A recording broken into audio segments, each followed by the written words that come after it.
If he tries to sell that property, the judgment gets paid first unless it stands behind the bank. Do you want Letitia James doing this, though, as a Democrat? I think it's her job to do it if she sued Trump and gotten a $450 or $500 million judgment.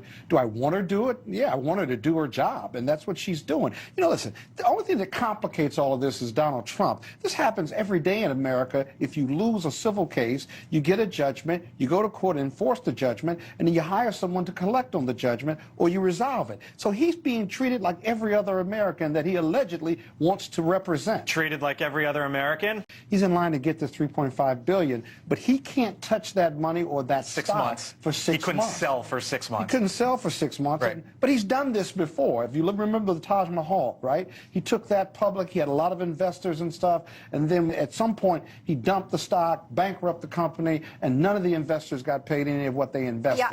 Democrats hate mergers and acquisitions.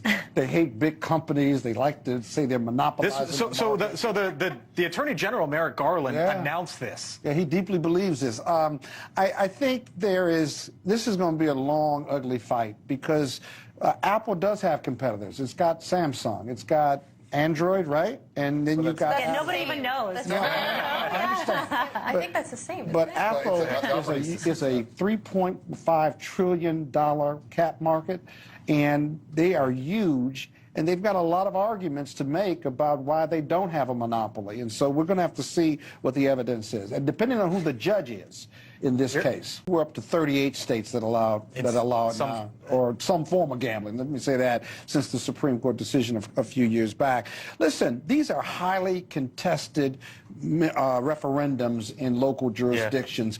Urban One, that has a part of investment in gambling down in Virginia, in Richmond, and then south of Richmond. They've tried twice to get gambling approved by a local referendum, and it's been defeated because both sides spend lots of money on it. And so I'm not surprised that California, whoever put in the most money and was most organized, won, that there wouldn't be gambling. But it's ironic because it's California.